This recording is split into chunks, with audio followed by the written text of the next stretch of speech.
So, for decades now, the medical community has basically handed down the exact same advice to seniors, right? Take it easy, slow down, and just gracefully accept the natural decline that comes with getting older. But what if that advice is just completely wrong? Welcome to this explainer.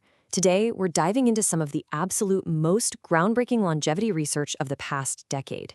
And I mean research that completely shatters that old passive rulebook. If you want to maintain your independence, your physical strength, and a razor-sharp mind well into your 70s, 80s, and beyond, it actually doesn't come down to expensive supplements. It comes down to everyday actions. It's a pretty provocative question, isn't it? What if the absolute best advice for your 80s is to just stop taking it easy? Well, to find out, we have to look at this massive landmark study from Stanford on longevity. These researchers, they didn't just look at a handful of people. They tracked over 4,200 adults between the ages of 70 and 90, and they followed them for 12 straight years. They really wanted to know what separates the seniors who end up rapidly losing their independence and having to enter care facilities, from the seniors who are out there still driving themselves to appointments, gardening, and remembering all their grandkids' birthdays without needing a cheat sheet. Now, what's really fascinating here is this staggering number, 61%. The Stanford researchers found that seniors who consistently adopted 4 or more of a very specific set of daily habits had a 61% lower risk of experiencing a rapid, catastrophic loss of independence. 61%. I mean, that is literally the difference between living life entirely on your own terms and living life on someone else's schedule. So we're really talking about a complete paradigm shift here. The old medical advice is to just slow down and accept the decline. But the new longevity science, it tells us that the secret to thriving is actually strategic action and, believe it or not, purposeful discomfort. You can't just coast. You have to actively challenge your body and your mind to keep them resilient. So, here's our roadmap for today's explainer. First, we'll rethink aging and independence. Then, we'll build the foundation with hydration and sleep. Next up is strength through protein and exercise. After that, we'll focus on the mind. And finally, we'll redefine your quality of life. All right, part 1, rethinking aging and independence. Before we can even start building new habits, we really need to understand exactly why the aging body demands a completely new set of rules. You simply cannot treat a 75-year-old body like a 45-year-old body. For example, after age 75, your kidney filtration efficiency drops by about 40%. Your body's natural thirst signals also get remarkably blunt, meaning you could actually be severely dehydrated and not even feel thirsty at all. On top of that, the most physically restorative stage of rest, your deep, slow-wave sleep, drops by up to 80% compared to when you were in your 30s. The whole system is changing, which means our approach has to change right along with it. Moving on to part 2, foundation. Focusing on hydration and sleep. This right here is the absolute baseline of your daily health. If you don't get this right, honestly, nothing else works properly. The absolutely crucial point here is strategic hydration. Notice I didn't just say drink water when you remember. Step 1 is where the magic happens. 350 to 450 milliliters of water with a pinch of high-quality sea salts or electrolytes first thing in the morning, before you even touch your coffee. Why?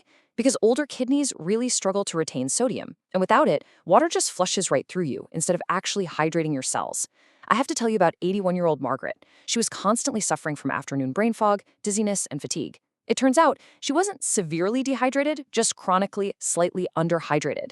By adopting this exact 3-step schedule, especially adding those morning electrolytes, her brain fog completely cleared up in just 6 weeks. She literally said it felt like someone wiped the windows of her mind clean.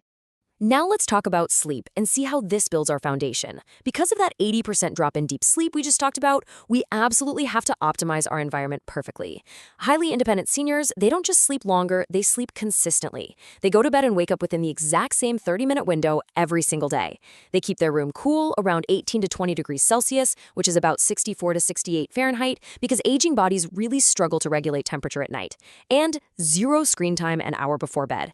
The stakes here are super high, guys. A UC Berkeley study actually showed that disrupted sleep in adults over 70 is linked to a 60% higher buildup of amyloid plaques in the brain, and those are directly related to Alzheimer's.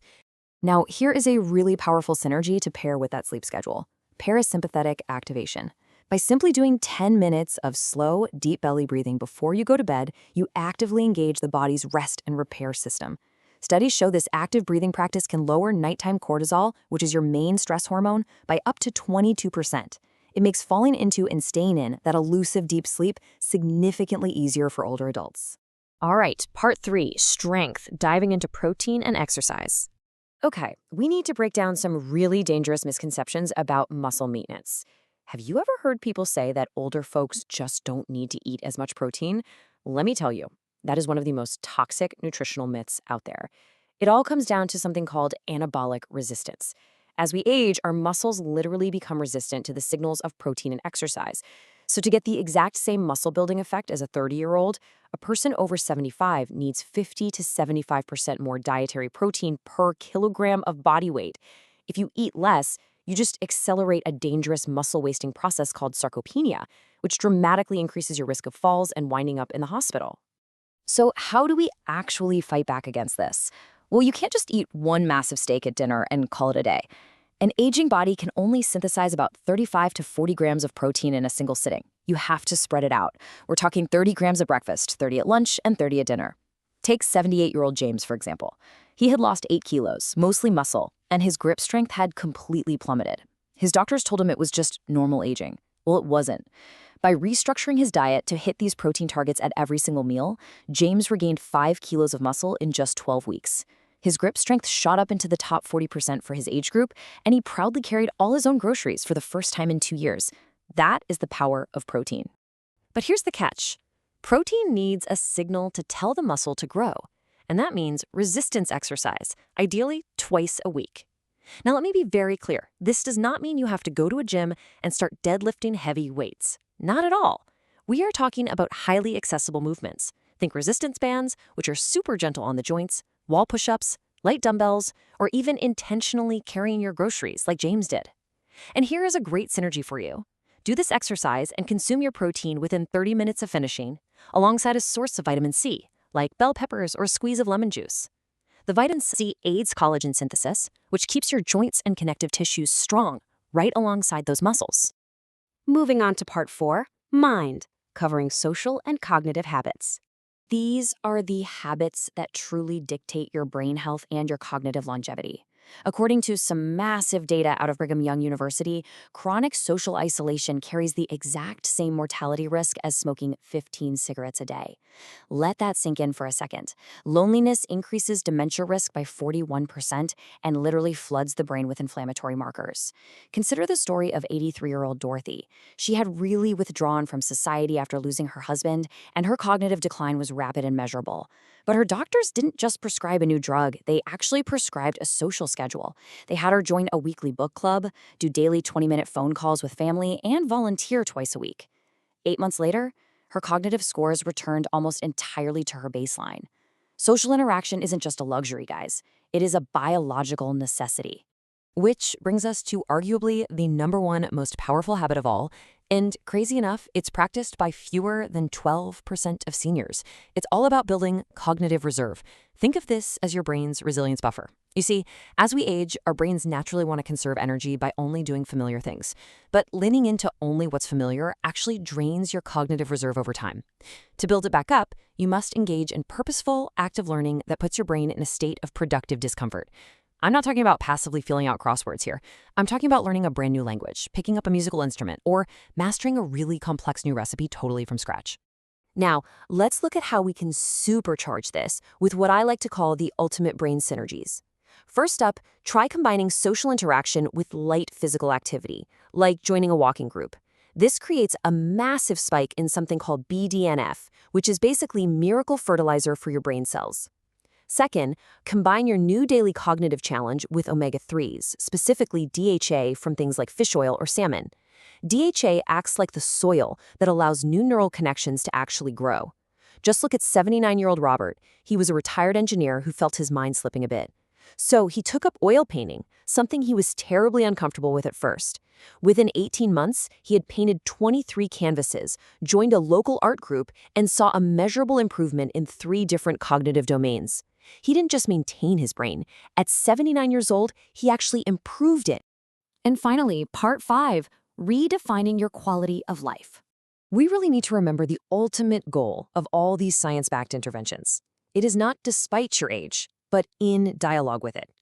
Adopting these habits, the strategic hydration, the consistent sleep, spreading out your protein, doing some resistance movement, making social connections, and embracing purposeful learning, it's not about desperately trying to turn back the clock to when you were 30. That's impossible. It's about maximizing the quality, the joy, and the true independence of the years you have ahead of you right now. The 75 or 85-year-old body has an astonishing capacity for resilience if you just give it the right inputs. So I want to leave you with this final thought. Which of these 6 habits will you start building today? You absolutely don't have to overhaul your entire life overnight.